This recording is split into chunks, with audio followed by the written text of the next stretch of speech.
Anyway, I'll introduce myself quickly. So as Shimazu Sensei said, my name is Andrew Reimann. I am an associate professor of communication in the English department at Aoyama University. I'm originally from Vancouver, Canada. And yeah, my research interest or my background is sociolinguistics.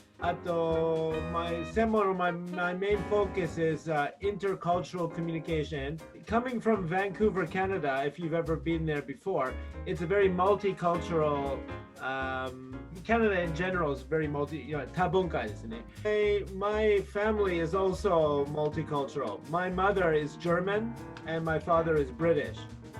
So technically my first language is not English, it's German. Interesting. But do you still speak German? From Sesame Street. セサミストリートで英語を勉強したそうです。だから第一言語はドイツ語で。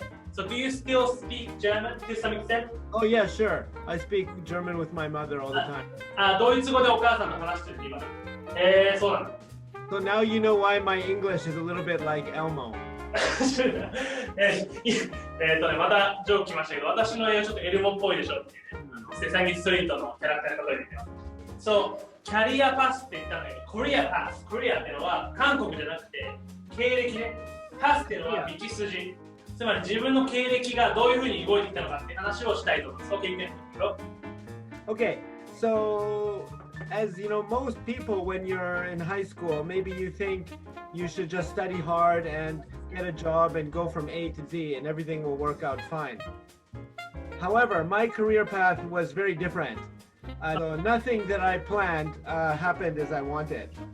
So I want to give you 3 key words that kind of reflect my career up until now. In the world today, where there's technology, your boss, so when you're finding a job, doesn't care what you know, because Google knows everything. Yes. Right? You only care what can you do with what you know. いいですね、これ。これは今までの上司っていうのは、皆さん会社入るときに上司があなたを選びますよね。今までは知識の量だったかもしれないけど、それが Google によってもう知識じゃなくて、知識だけじゃなくて、What you can do with what you know。自分が知っていること何ができるか。あなたは何ができますかってとこを見てますよって。Yeah. So, and I think as you also support, just memorizing vocabulary and so on is not useful. It's what can you do with that vocabulary. So when I was about 18 years old, just graduating from high school, there were different options in my future. Like I was good at geology and science. I liked photography and traveling and languages, so journalism was an option. But teaching, which was my future career, was not something I ever thought about. My test score was good for geology. So I decided to go into geology in university. So I was imagining Indy Jones, kedo the reality was different. Geology is not interesting. It's just laboratory work. And you're by yourself. And my classmates were just like otaku. As Koki knows me, it's not really my style. So after 1 year, I daigaku yameta. I wanted to be a journalist. I wanted to work, travel the world, taking photographs and getting paid. So I re-entered university to study journalism. But the world changed, and this is my next keyword, change, right? The world doesn't need journalists. Everybody is a YouTuber or Instagrammer, influencer. You don't need to study to do that.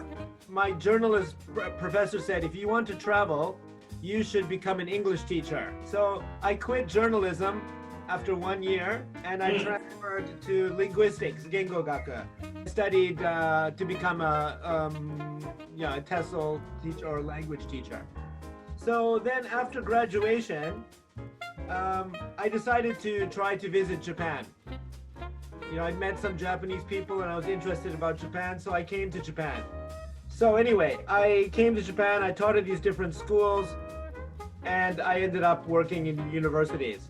I kept challenging, changing, and choosing different paths. You have to choose your direction, challenge something new, and change yourself. So I'll give you a few examples from my career. So, as I said, my career was very up and down. Nothing happened as I planned. For example, my first job in Japan closed. The company closed after 3 months, and the owner couldn't pay me. So he paid me with a carpet.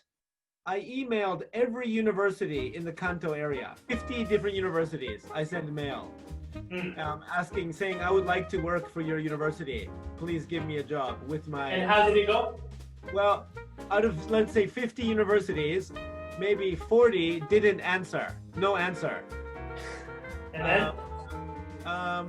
The other universities, maybe 5 sent me a letter that said, no, you can't work here. Thank you.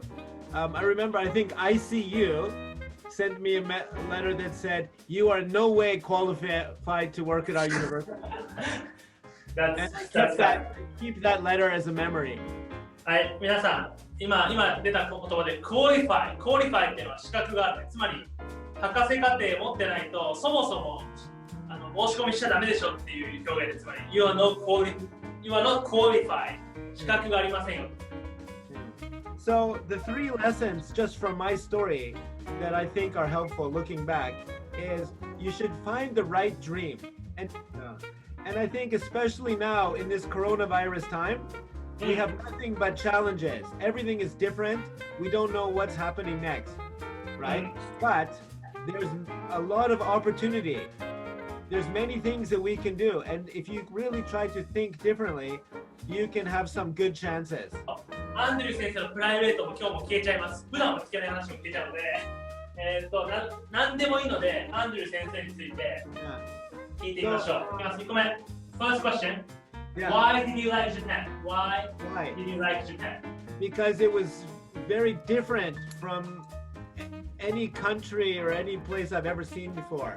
It's very different from Canada, and it was just, everything was so new, exciting, and different for me. Well, I mean, one thing that might be funny for you guys, but that everybody is Japanese.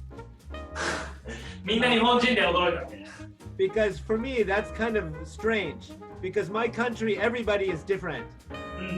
So to be in a country where everybody is the same is actually very strange for me. Thank you very much for coming, Andrew. No, thank you. I enjoyed it. Thank you very much. I'll send you a message afterwards. And hopefully I can maybe join and meet everybody one day live.